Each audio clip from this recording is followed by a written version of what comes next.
Oi, tudo bem?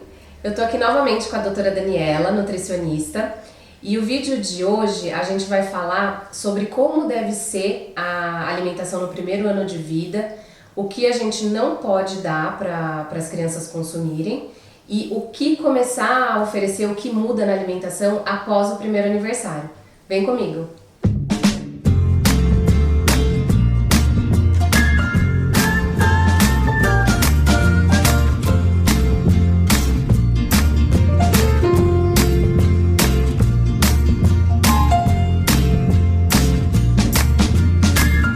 Que alimentos a gente deve privilegiar no primeiro ano de vida? Bom, é muito importante a gente avaliar as situações, né? Então, se a criança ela tá com aleitamento materno exclusivo, e a gente fala que é exclusivo até os 6 meses de vida, a introdução começa a partir do sexto mês, né? Então, com a introdução do suco, de um líquido, depois com a introdução de uma fruta, e aí depois com a introdução de uma papinha, que é a papinha salgada, né? E isso vai até mais ou menos o 7º mês. A partir do 7º mês, entre 7º e 8º mês, a gente já pode ter como se fosse uma alimentação normal. Então a gente tem a mamada, a gente tem no meio da manhã e no meio da tarde uma frutinha, e no almoço no horário do almoço e da janta a gente tem realmente a papinha salgada, né? E o que é importante nesse processo a partir do 6º mês, lembrando que é a mãe que amamentou até o 6º mês exclusivamente. É importante a gente ir modificando essas consistências dos alimentos. Então a gente vai oferecer eles primeiramente amassados no garfo mesmo, e nunca passar na peneira ou bater. Na época dos nossos pais primeiro se batia, né? Exatamente, né? E hoje a gente sabe que é muito importante a gente oferecer essa consistência amassadinha para a criança. Por quê? Porque ela vai estimulando realmente os músculos aqui da face, e isso tá relacionado com o desenvolvimento da queda dentária e principalmente também com o desenvolvimento da fala. Né? E também vai trabalhando com o paladar da criança, e para que ela até o primeiro ano de vida esteja pronta e habituada para realmente comer a refeição da família, que a gente fala que é a refeição mais caseira e da família mesmo. Então é muito importante a gente trabalhar esses tipos de consistência. E uma coisa muito importante é a gente não fazer aquela papinha que é tudo misturado. Então a criança a criança ela vai trabalhar, é muito importante que ela identifique as cores e as texturas. Então, quando for montar o pratinho... Isso desde o início? Desde o início. Tá. Então é sempre importante a gente colocar os grupos dos alimentos, né? E colocar 5. Né? Então a gente tem que ter as leguminosas, e as leguminosas compreendem os feijões, a lentilha, o grão de bico sem casca, a ervilha, né? E aí a gente tem que ter uma carne, uma proteína animal. Então tem que ser primeiramente frango, uma carninha moída, um músculo, né? Ou o patinho, que pode ser feito da carne moída, que ele tem menos gordura, né? Depois a gente pode colocar dentro da proteína animal também entre os ovos e o peixe, mas esse muito mais pra frente por conta da questão de alergênica também. Aí a gente tem a questão das verduras. Então as folhas, que primeiramente elas são oferecidas na forma cozida ou refogada, e depois a gente vai introduzindo na forma crua. E um legume, né? Então esse legume também, ele vai ser introduzido na forma cozida, e depois a gente vai colocar na forma eu fazia dessa forma, eu olhava a tabelinha e eu tinha um alimento pelo menos de cada grupo. É isso que deve ter em toda a refeição. Exatamente. Almoço e jantar. Almoço e jantar. E oferecer eles da forma que a criança veja essa diferença de texturas e cores. Tá. Então, em resumo, no primeiro ano de vida a gente tem que favorecer a apresentação do maior número de alimentos possíveis e alimentos de verdade. Exatamente. Sem industrializados. Alimentos in natura mesmo. Então é ir realmente pro hortifruti, ou pro varejão ou pra feira, e realmente comprar os alimentos de verdade. E o que a gente não deve dar até um ano de vida? Até um ano de vida a gente não deve nunca oferecer o mel, né? Não oferecer alimentos enlatados, Qual o problema dos enlatados? Os enlatados, tanto os enlatados como o mel, eles podem ter o risco de conter a toxina botulínica, tá. né? Então, e os enlatados, além da toxina botulínica, a gente tem a questão do sódio também. Né? Que é muito alto pela conserva. É muito alto, exatamente. Então a gente deve evitar isso. Tá? E os alimentos açucarados, então isso entra assim, todos os sucos de caixinha, todo o refrigerante, chocolate, petit suisse, né? Tá. Então entra todos esses. Gelatina também. Isso era uma coisa que eu queria muito falar com você. Eu vejo muitas pessoas dando. Já dei pra Helena porque ela experimentou e ela fica alucinada quando ela vê. Mas eu não gosto. Eu queria saber o que você pensa sobre a gelatina. Então, a gelatina normal, tradicional, que a gente compra no supermercado, realmente a gente não deve oferecer, porque ela é muito rica em açúcar, em corantes, principalmente, então a gente não deve oferecer. Né? Tá. Existe sim uma gelatina que é para criança, mas é a partir do primeiro ano de vida. Mesmo dessa boa, voltada para criança, tem açúcar, não tem? Tem açúcar.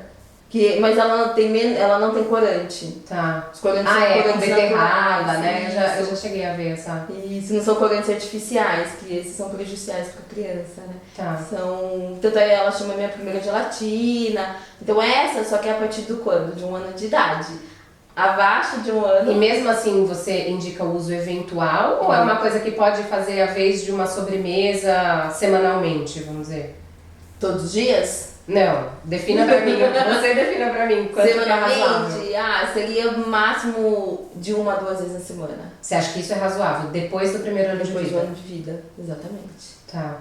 As tradicionais e as diets, nem pensar. Imagina, nem pensar. Principalmente diet, light, não. Tá. Não, essas a gente realmente tem que restringir. Tá. E o que muda? Então você já falou um item da minha próxima pergunta. O que muda que a gente pode oferecer após o primeiro ano de vida? Bom, após o primeiro ano de vida, a gente considera que a criança já coma a comida da casa, né? Então... Quando deve ser feita essa transição? A partir do 11º pro 12º mês de vida da criança, você já muda a consistência, já dá a consistência realmente da comida tradicional. Isso que eu queria perguntar. Se mudar para a comida da casa é simplesmente conseguir comer os alimentos como eles são apresentados para nós adultos. Exatamente. Mas a criança não é um adulto, ela não pode comer açúcar, ela não... Não. Você tá partindo do pressuposto que a família tem uma alimentação saudável, certo? Exatamente. E aí qual que é Fritura, importante? nada disso. Não. E aí o que é importante da família e dos pais, né? Mudar o hábito da casa. Sim, a gente tem que ser o exemplo. Não adianta falar, tem que comer verdura e eu não como nada de verdura, A criança né? não vai comer. Tá. Gente, a criança aprende por observação e com a alimentação não é diferente. Então, eles são uns reflexos dos pais que têm. É o que eu acabei de falar. Não adianta você querer que seu filho coma exemplarmente e com uma variedade maravilhosa se você não come, se ele não estiver comendo, se não é o hábito ali que tem na casa, né? Exatamente, né? Então, assim, a família, ela tem que modificar. Se até então, antes da criança nascer, o casal, a família não tinha esse hábito saudável, então vai ter um belo estímulo para todo mundo ficar melhor. Exatamente. Tá. Né? Então isso é muito importante, é o que você falou. A criança, ela tem como exemplo os pais, e eles são referências para tudo, né? Então, assim, comportamento alimentar, a questão do hábito alimentar está muito relacionado. Se realmente os pais não têm o hábito de comer verdura crua, ou legumes, né, ou fruta, então a criança ela não vai comer aquilo, né? Ela vai ter que comer também a comida que os pais estão comendo. Sim. E você, como especialista, até quando você acha que tem que restringir o açúcar? Bom, o açúcar eu acho que a gente tem que restringir pra sempre. Mas o consumo eventual, vamos dizer. Quando que a criança deve ser apresentada a esse mundo maravilhoso dos doces? Doces, a partir dos 2 anos de idade. Tá. Antes disso, exatamente, não é aconselhável. Não é aconselhável. Quais são assim, fora eu já ouvi dizer, me corrija se eu tô errada, que a criança passa por um processo mais seletivo em algumas fases aí do descobrimento dos alimentos. E eu ouvi dizer que a criança que consome o açúcar tem essa fase mais acentuada. Ela tende a só querer os alimentos adocicados e aí ela não desenvolve o paladar amargo, o paladar azedo, o salgado. É isso mesmo? É isso mesmo. Quando você já introduz ou já estimula realmente, isso tem muito a ver com aquelas crianças que têm uma alimentação mais láctea. Então, que a mãe, ela acaba, por conta realmente da dificuldade de introduzir essa alimentação da criança, que a gente sabe que não é uma coisa fácil, tem que ter paciência, né? Os pais têm que ser realmente insistivos, né? E oferecer essas consistências diferentes. Então, quando realmente os pais ou a própria mãe não tem essa paciência, ela acaba substituindo por quê? Pela mamadeira.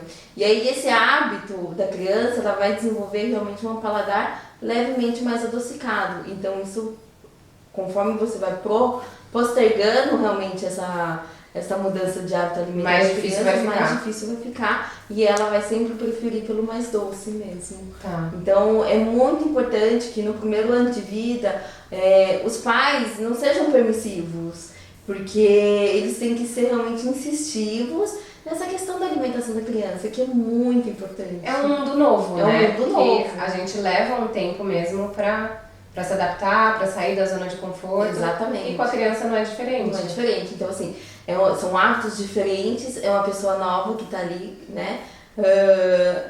Dentro da família, e são comportamentos que vão ter que ser desenvolvidos para realmente estimular. Então, a gente nunca teve isso antes, mas, assim, é importante desenvolver, né? É importante a gente trabalhar isso, os pais trabalharem isso.